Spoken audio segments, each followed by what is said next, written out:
का ते तू सोयरे करशी का?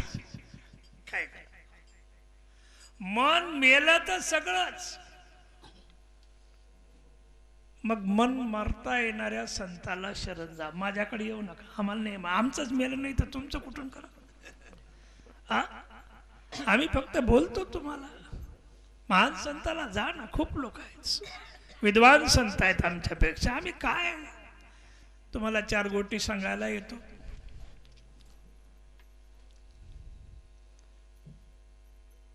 मन असं मेलं पाहिजे. जर मेलं नाही ना मन तर उड्या मारत राहते. कबीर महाराजाची पत्नी होती ना लोही, तिनं चुलीवर एक तपेलं ठेवलं, एक हंडी, त्याच्यात तुरीची डाळ टाकली, खालून इस्तू लावून दिला आणि ती कबीर महाराजाला बोलून गेली, मी धुणं धुवायला चालली म्हणे, चुलीवर डाळ टाकलेली आहे पाहिजे. म्हणजे बा ते जळू नये किंवा काही होऊ नये तर पाहिजे सांगून चालली गेली. कबीर महाराज सेले विणणारा माणूस, ते डाळी खाली इस्तू लावला चांगला, चालली गेली बाई. कबीर महाराजांना ते विणता विणता त्याच्या डोक्यात आलं, अरे माझ्या पत्नीनं सांगितलं म्हणे पाहिजे तिकडे चुलीकडे जाऊन पाहिजे म्हणून, चला पहा. ते पाहायला गेला तर ती डाळंब्या अशा उड्या मारायला लागल्या होत्या. ते डाळीचा फेस झाला, असं फेस झाला आणि ते तडाल उड्या मारायला लागल्या, डाळंब्या वरही या लागल्या, खद खद खद खद. ते कबीर महाराज म्हणे बरं झालं माझ्या बायकोनं सांगितलं, नाही ते निघत होत्या म्हणे बाहेर. आता हे बाहेर चालल्या होत्या, हे सापडतच नव्हतं म्हणे आज आपल्याला चटणी संगच होता बजेट आपल्याला. हो, हे तर तडाल उड्या मारायला लागल्या, डाळंबी वरही या लागली. सांगितलं म्हणून बरं झालं म्हणे. मग कबीर महाराजांनी ती त्याच्यावर एक प्लेट ठेवली आणि प्लेटवरही एक गोटा ठेवून दिला. हो, चालल्या जाईल बा, काय सांगता येते. बाई धुणं घेणं धुवून आली, तिकडून आल्यावर विचारलं तुम्ही गेलते का पाहिलं चुलीकडे? अहो म्हणे फारच चांगली गोष्ट. म्हणे कसं? तुला सांगितलं नसतं म्हणे मी पाहायला जात नव्हतो, आणि मी पाहायला जात नव्हतो तर म्हणे एकही डाळंबी राहिली नसती, कारण की काटापर्यंत आलत्या म्हणे, उड्याच मारे काटापर्यंत आलत्या. त्याची बायको म्हणे ते जात नसते, जात नसते. मॅड आहे का? मी पाहाले होतो ना म्हणे, मी पाहायला नाही जात म्हणे, ते उड्या मारते पण जात नसते. नाही नाही अवकाटापर्यंत आलत्या ना, ते जातच नाही म्हणे, त्याच्यातच राहत असते. चला बरं आता काय करायला लागल्या पाहू. नवरा बायको दोघेही गेले. ते प्लेट काढली, गोटा काढला आणि पाहिलं त्यात, तर ते पूर्ण डाळीचा पेंट झाला होता, असं प्लेन. त्यावेळेला कबीर महाराजांना दोहा लिहिला, कबीरा हंडी उफनी दाली सीजे नाय, और सीज साज गलथान हुई अब नाचे कूदे नाय. हो, ते गलथान झाली, आता उड्या मारायचं काम नाही. जोपर्यंत मन मरत नाही ना तोपर्यंत उड्या मारते माणूस, तोपर्यंत उड्या. एक वेळा मन मेलं नाही, ऐसा बुढ़ापा आया रे दगा दे गई जवानी. असा बुढ़ापा आला तर दगा दे गई जवानी. ते जवानी जे आहे ते तर डाळंब्याची जे शिजाची होती ते दगा दिला त्यांना, बुढ़ापा आला, शिजली. म्हणून आता याचं भजन आहे काहीतरी म्हटलं, मैं हूं ऊन संतन का दास, मी त्या संताचा दास आहो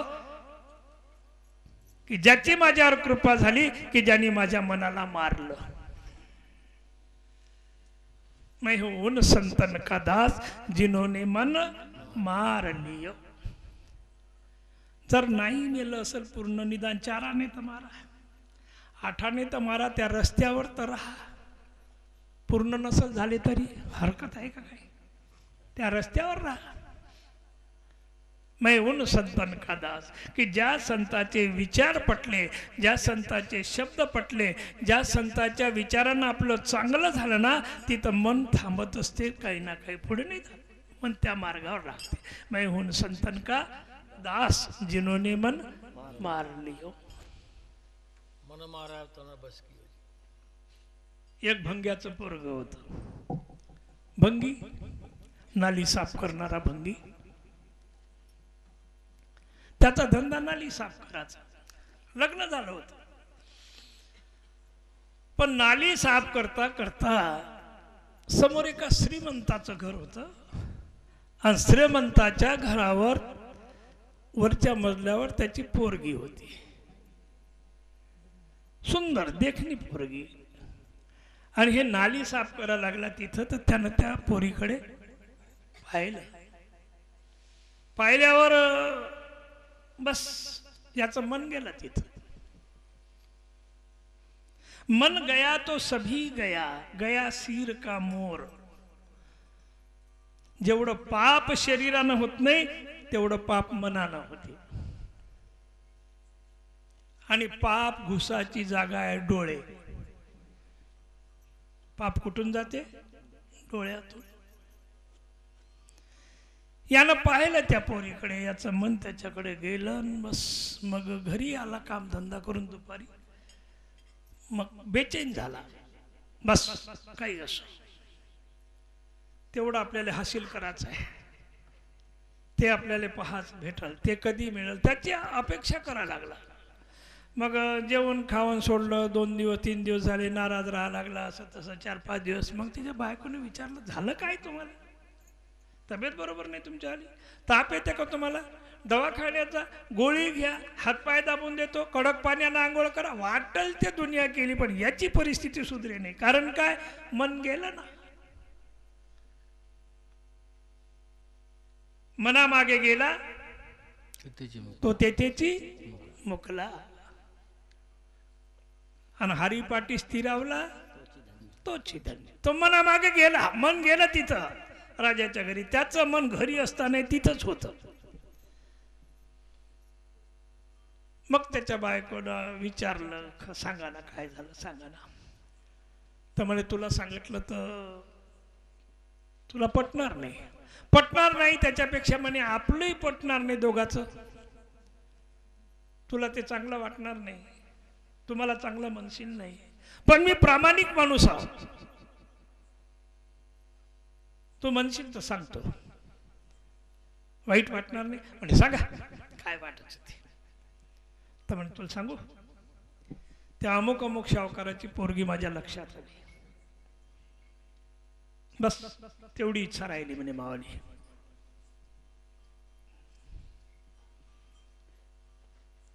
आता कोणती पत्नी आहे असं काम करणारी? तिने सांगितलं, जेव्हा पाहतो मी प्रयत्न करून पाहतो. मग याला तर फारच मोठा आधार झाला. मी प्रयत्न करून पाहतो. अशी बाईच नसते कुठची. पण तिनं सांगितलं, ठीक आहे. म्हणजे सकाळी त्याच्या घरी गडी माणसं नोकर चाकर होते. ते श्रीमंत माणूस होता. सकाळी 4 वाजता त्याच्या घरी शेण काढाले याले त्याले लोक जायचे.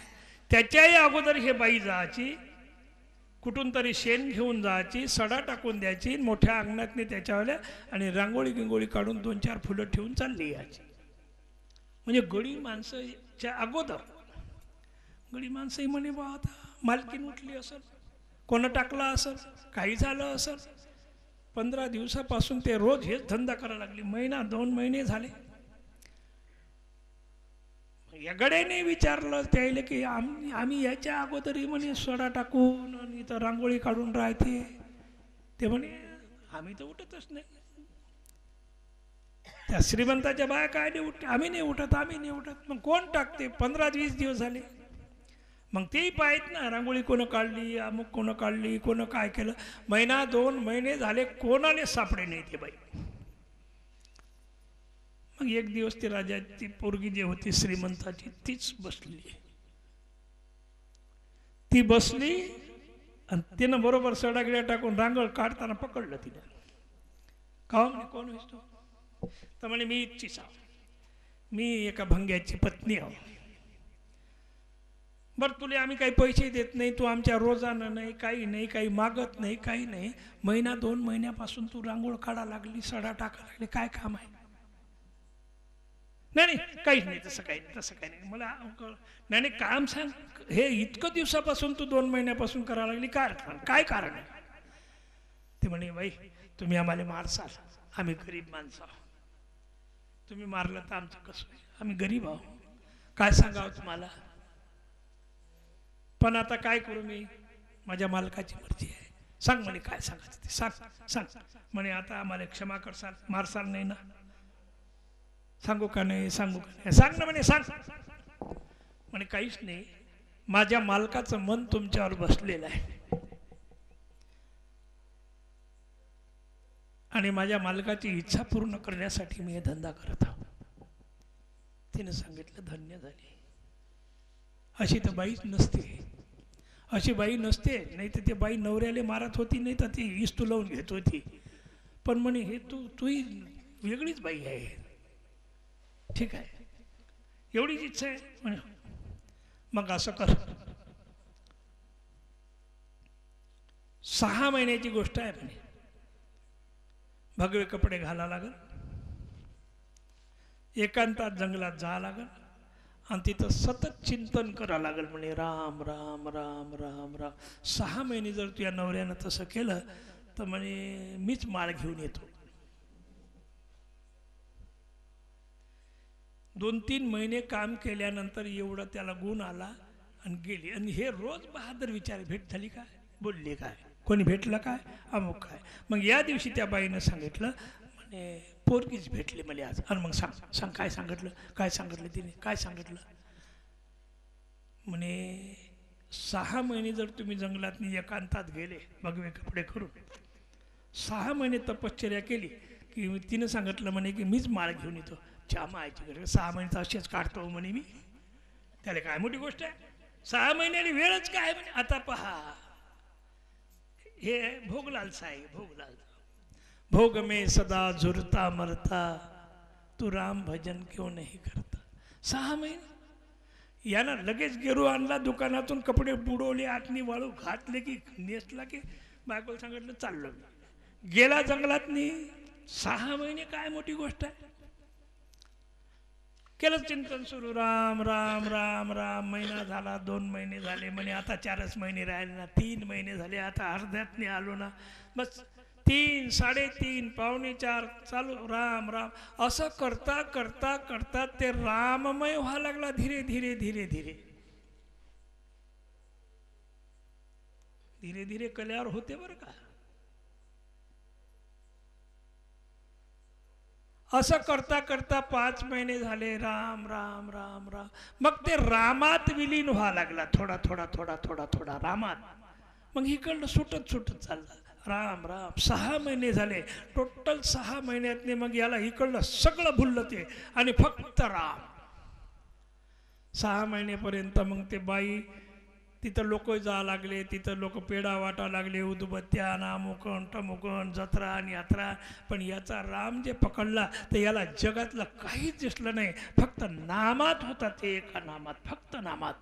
आणि त्या पोरीचा बापही तिथं गेला, त्यानेही पूजा केली. नवे 6-7 महिने झाले, पोरगी माळा घेऊन आली आणि त्यानं सांगितलं महाराज तुम्ही ज्याच्यासाठी तपश्चर्या केली ते मीच आहो म्हणे, या. ते म्हणजे तुझं काम नाही, चाल धक, तो काम नहीं, काम तहाँ राम नहीं, राम तहाँ नहीं काम. और कहे कबीर किस विध रहे, रजनी भाण एक ठाम. काम निघून गेला, मन मेलं. मी बोललो कशावर, मनावर बोललो. मैं हूँ संतन का दास जिन्होंने मन मार लिया. ज्यानं मन मारलं ना त्या संताचा मी दास. पुढं मन मारा तन बस कियो जी नहीं जगत से का. हा, मन मार्या तन बस किया. मन मारून काय बाजूला ठेवलं का कोणीकडे नाही, मन मारून आतच ठेवलं, आतच. बाहेर नाही केलं, मनाला आतल्या आत मारलं, आतल्या आत, बाहेर दिसायचं काम नाही. आतल्या आत सगळ्या गोष्टी होतात ना. मन मारायच्या गोष्टी ऐका माणसाला गांजा ओढाची अशी सवय होती, खूप दिवसभर गांजा फुके एक माणूस. त्या संताला त्याची कीव आली, म्हणे हे माणूस गांजा पित राहते, मरेल लेखाचा, याचा गांजा कसा सुटावा. संताने त्याला बोलावलं इकडे, म्हणे आपल्या आश्रमावर येतं का, तिथं लाकडं फोडायचे आहे. म्हणे येतो मी. धट माणूस होता. आणि काय घेशील रोज, म्हणे रोज काही नाही पाहिजे आपल्याला, रोज म्हणे फुकटच जेवण खाऊ घाला आणि पावभर गांजा द्या, एक पाव गांजा. ते म्हणे नाही, जेव बी पावभर गांजा बी घे आणि 1 रुपया घेत जाय. ठीक आहे म्हणे. त्याला वाटलं 1 रुपयाही भेटते, पावभर गांजाही भेटते, जेवायलाही भेटते. मग त्या संतानं सांगितलं आपल्याजवळ गांजाचं पोतं भरून आहे, काही काळजी करू नको, तुले मोजून देत जाईन मी पावभर. म्हणे काही घोर नाही, पण आपल्याजवळ गोटा नाही ना म्हणे. तराजू आहे पण गोटा नाही 1 पाव किलोचा. मग तू दुकानात जा आणि पाव किलो गेरूचा एक खडा घेऊन ये म्हणे. गेरू समजते ना, हा, गेरूचा एक खडा घेऊन ये म्हणे पाव किलोचा, त्याने तुला मी मोजून देत जाईल. हे दुकानात गेला, पाव किलोचा गेरूचा खडा आणला आणि 1 दिवस झाला की मी म्हणे 1 दिवस तो आपले 30 दिवसाचा महिना, ते पैसे हुकले नाही पाहिजे. मग म्हणे त्याची रेस पाडायची. 1 दिवस त्यानं मोजून दिला की ते सिमेंटची भीत होती त्याच्यावर गेरून असा 1 रेस मारून देत जायते. दुसऱ्या दिवशी दुसरी रेस, म्हणजे टर इतका घासत जायते गेरू. असं घासता घासता त्याच्याबरोबर मोजून द्यायला लागे, त्याच्याबरोबर मोजून द्यायला, त्याचीच 1 रेस पाडे. असं पाडता पाडता पाडता गेरूही कमी झाला आणि गांजाही सुटला. ते काही बाहेरून सोडायची नाही, त्यातल्या आतच आहे. मन मार्या तन बस किया, नाही जगत से काम. जगासंग काही व्यवहार नाही, नाही जगत से काम. उनमें तो कुछ अंतर नाही, साधू कहो चाहे. ज्यांनी बोध केला त्याला महाराजच पाहिजे, जटावालाच पाहिजे, टिळ्यावालाच पाहिजे असं काही नाही. जर साध्याही माणसानं बोध जरी केला, संताची बोध धुळी लागो या देह कुडी, भक्तीच्या प्रेम जळी रंगी रंगू दे. काय काय विषय होता, हा, उनमें तो कुछ अंतर नहीं, उनमें तो कुछ अंतर नाही, साधू कहो चाहे. त्याच्यात काही फरक नाही. साधू म्हणा किंवा राम म्हणा, तो सारखा आहे माझ्यासाठी. पुढं, काम क्रोध मद लोभ जित कर. काम क्रोध मद लोभ जित कर, मिटी जम की त्रास. कोणाकोणाला जिंकायचं आहे काम. ज्यानं काम जिंकला, वास्तविक तर काम आता काय सांगावं, शंकराचं ते 3रा डोळा उघडेपर्यंत लोकांची तयारी होती. कामच का, कामानं तर दुनिया अंधी करून टाकली. काम क्रोध मद लोभ जित कर, मिटी जमकी त्रास. यमाचा त्रास जर कमी करायचा असेल तर हे गोष्टी सोडा लागल. काम क्रोध मद मत्सर दंभ अहंकार वासना इच्छा कल्पना भुली भ्रांती लागल तेवढा काडी कचरा आहे ना. का माणिकराव, तुम्ही मागून येता भजनाले, हा नाही नाही, बलहारी उन संतोन घर में कियो प्रकाश. बलहारी आहे तो ज्या संतांना आमच्या घरात लाईट लावून दिला, ज्या अंधारात उजेड करून दिला, त्या संताची काय किमया सांगा. दुसऱ्याच्या घरात उजेड केल्यापेक्षा घरात उजेड करून घ्या. त्या संतांना आमच्या घरात उजेड केला, आमच्या घरात उजेड करून आमचा अंधार नाहीसा केला. बलहारी उन संतोने घर में कियो प्रकाश. पुढं, आपा भेद जगत मा भेट. आपा भेट, स्वयं भेट द्या लागला आणि जगत में बैठा. तुम्हालाही भेटतो आणि जगातही आहे. आता तुम्ही कोण आहात? हा? जीव नव्हे तू ब्रह्म है निर्वाणी निर्वाण. तुम्ही साधारण जीव नाही, तुम्ही ब्रह्मा. जीव नव्हे तू ब्रह्म है निर्वाणी निर्वाण और नित न्यारा तू देह से देह कर्म कर जान. तुम्ही देहापासून अधिक वेगळेच आहात. आपल्यात जो राहणार आहे ना, हे देहाला सोडून आहे. देहाला तुम्ही म्हणाल देहाला सोडून आहे तर मग आपण तर मेलो असतो. नहीं नहीं नहीं, पिंड में रहता तो मरता नहीं कोई. हाँ, ते त्याच्यातच राहिला असता तर लोक मरतच नव्हते. पिंड में रहता तो मरता नहीं कोई और ब्रह्मांड में रहता तो लख लेती शाही. वो है पिंड ब्रह्मांड से न्यारा. कहे कबीर बचन निर्धारा. ते त्याच्यापेक्षाही वेगळा आहे. म्हणून काय म्हटलं आता? आपा भेट जगत में बैठा. भरम कियो सब दूर. सगळ्या जगात भरम कियो, आमचा भरम काढून टाकला, आम्हाला सत्याची ओळख करून दिली. बरोबर आहे? भरम कियो सब दूर नितर चमके नूर. बाहेरून नाही, आतनी चमक. आतनी, बाहेरून साधुबा दिसाच नाही ना. बाहेरून भगवे कपडे घाला, कानाला टिकला लावा, इथं लावा तिथं लावा, अमुक करा टमुक, काही बाहेरून करू नका. बाह्य अंगानं साधू व्हायचं कामच नाही. तुम्ही टिकला लावला नाही तरी चाललं ना. काय करायचं टिकल्याचं? बाहर से कुछ दिसत नाही, नितर चमके नूर. ते आतून चमक पाहिजे.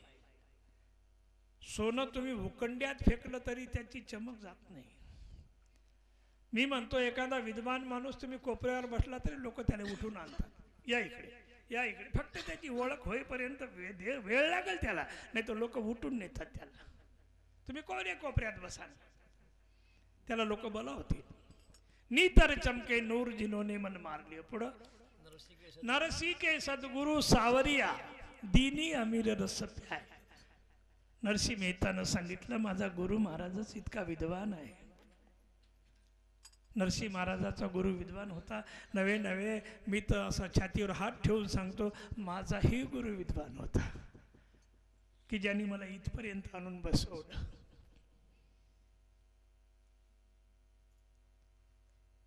सद्गुरु महाराज बडा सौदागर सुकी वस्तू धिराई मारी माय. माझा गुरु महाराज काय नाही, काही केसावर फुगे घेणारा थोडाही होता. ते भंगार नहीं. काच कथीर मारे काम नहीं आवे, लोहा भरे कुण भार, सोना रूपा से काम नहीं मेरा, हीरो का व्यापार बड़ा घर ताली लागी रे, मना मारी उन्नत भागी रे. ज्याचा व्यापारच हिऱ्याचा होता त्याचाच मी शिष्य. भंगारेवाल्याचा नाही. काय म्हणलं पुढं? नरसी के सद्गुरु सावरिया दीनी अमीर रस प्याय, बहती बुंद समुंदर में भेळी.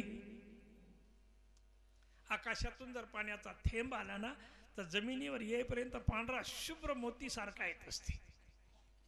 वरून पडणारं पाणी पांढरं शुभ्र असते, बिलकुल मोती इतकं चमक आहे त्या पाण्यामध्ये. परंतु खाली पडल्याबरोबर गडूळ झाला. परंतु नरसी मेहता काय म्हणते, ते पाणी समुद्रातच पडलं डायरेक्ट, म्हणजे गडूळ व्हायचं काम नाही. हा, त्याच्यातच पडला. बहती बुंद समुंदर मा भेळी. तो काही करेला जमराज, काय करेल यम तिथं? यम काही करू शकत नाही. जिन्होंने मन मार लिया. सद्गुरुनाथ महाराज की जय. चव्हाण साहेब तुम्ही जाता का? हा, नाही नाही, एक मिनिट. म्हणजे ब्रह्मानंद माझा गुरु, गजानन रमेश इकडे. काय सांगू पकारू, काय सांगू पकारू, काय सांगू पकारू, काय सांगू पकारू, काय सांगू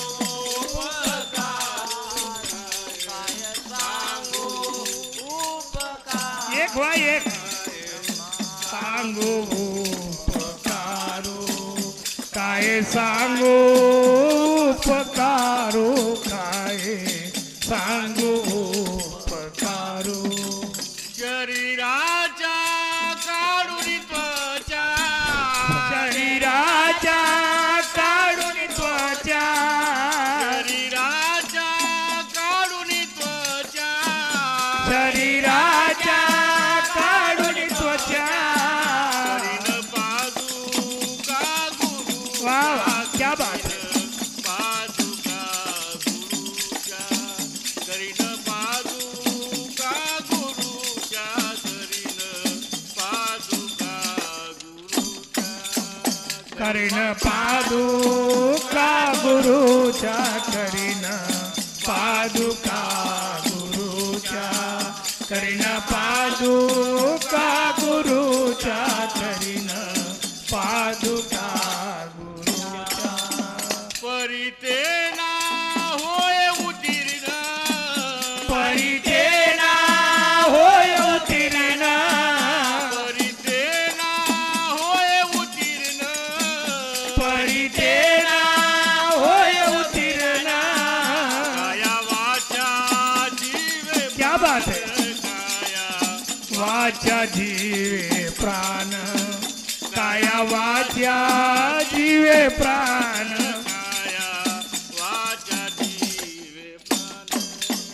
काया वाचा जीवे प्राण काया वाचा जीवे प्राण काया वाचा जीवे प्राण काया वाचा जीवे प्राण तुका मने गरुड ध्वजा तुका माने गरुड ध्वजा तुका मने गरुड ध्वजा तुका माने गरुड ध्वजा केला अंगीकार वा वा. माझा केला अंगीकार माझा केला अंगीकार माझा केला अंगीकार माझा केला अंगीकार माझा केला अंगीकार माझा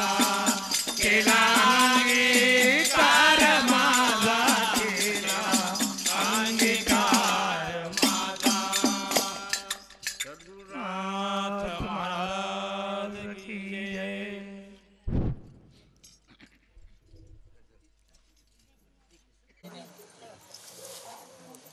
आज 31 डिसेंबर 2024 हे सरतं वर्ष आहे. काही तासात आपण पुढच्या वर्षात पदार्पण करणार आहोत 2025 मध्ये. खरोखर अभंगाचं विश्लेषण तर अल्पबुद्धीनुसार माझ्या काय जे होईल ते होईलच, परंतु तुमच्या राजनखेडवासी लोकांचं करावं थोडं तेवढं कौतुक कमी आहे. आजच्या दिवशी लोक कसे राहतात कसे वागतात हे ज्याचं त्यालाच माहीत आहे. आणि विशेष करून शहरी भागात तर इतका धुमाकूळ राहतो की कितीतरी अघटित घटना घडतात. परंतु अशाही दिवशी आपण 31 डिसेंबर साजरा करताना सत्संगतीचा कार्यक्रम घेतला. खरोखर आपण भाग्यवान आहात, पुण्यवान आहात. आपलं खरोखरच हे पूर्वजन्मीचं सुकृत आहे. आणि म्हणूनच आपण अतिशय चांगल्या आपल्याला ज्ञानात भर पाडणाऱ्या, आपल्याला बोध करून देणाऱ्या, आपल्या जीवाचा उद्धार होणाऱ्या गोष्टीची तुम्ही आज कार्यक्रम म्हणून या ठिकाणी करता. आपण खरोखर अभिनंदनास पात्र. अभंग आहे तुकाराम महाराजांचा, ब्रह्मानंद माझा गुरु काय सांगू उपकार. कारण की संतांचे उपकार फेडूच शकत नाही. आपल्याला हे जे शरीर मिळालं, हे शरीर अनंत योनीनंतर मिळालेलं आहे. मग सांगितलं महाराजांनी, एक एक योनी कोटी कोटी फेरा, तेव्हा लागे वारा मानवाचा. आणि मानव झाल्यानंतर काय, तर माणूस जर झाला तर माणूस झाल्यानंतरच माणसाला बुद्धी आहे, आणि बुद्धी आहे म्हणून त्याला ज्ञान प्राप्त करून घेता येते. संतांनी सांगितलं की पशु का होत पनया, नरका कशू ना होय, पण नर करणी करेसो नरका नारायण. जर नराचा जर नारायण व्हायचं असेल, आपल्या जीवाचा उद्धार करून घ्यायचा असेल, आपलं कल्याण करून जर घ्यायचं असेल, तर तुकाराम महाराज म्हटलं की काय करायला पाहिजे, संताला शरण जायला पाहिजे. जाय रे बापा जाय, आता जरी धरी सद्गुरूचे पाय. तर गुरु महाराज कसे असतात की अनंत अपराध जरी तुझ्या हाती घडले तरी क्षमा करेल गुरु. या ठिकाणी जे लाभाविन प्रीती जे करते, लाभाविन प्रीती अशी माऊलीची जाती, तिला कुठल्याच प्रकारे फायद्याची अपेक्षा नाही. कुठला आपल्याला फायदा होईल का, लाभ मिळेल का, आपला मुलगा पुढे जाऊन आपल्याला पोचल की नाही पोचणार, याची पर्वा न करता जी प्रेम करते ती आई. आणि एकाच जन्माचं नव्हे तर अनंत जन्माचं आपल्याला दुःख निरसन करून परमेश्वराच्या तत्वात विलीन करते किंवा परमेश्वर प्राप्ती करून देते, ती एक गुरु आहे. म्हणून काय म्हणतात तुकाराम महाराज की जाय रे बापा जाय, ब्रह्मानंद माझा गुरु, काय सांगू उपकारो. संतांचे उपकार आपल्याला भेटूच शकत नाही. अशा प्रकारे तुकाराम महाराज सांगतात, शरीराच्या काढून तुझ्या, शरीराच्या काढून त्वचा करण पादुका गुरुच्या. किती उपकार, तर मी माझ्या शरीराच्या त्वचा जरी काढल्या, माझ्या शरीराचं कातडं काढलं आणि गुरुच्या चपला जरी शिवल्या तरी ते फिटत नाही.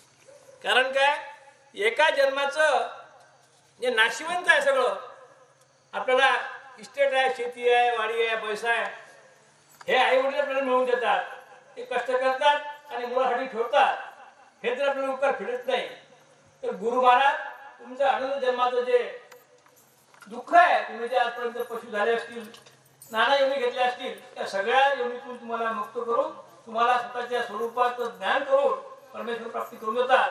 तर ते उपकार तुम्हाला भेटणारच नाही. आपल्या शरीराचे आपण कातडं जरी काढलं तरी गुरु महाराजांचे उपकार भेटत नाही.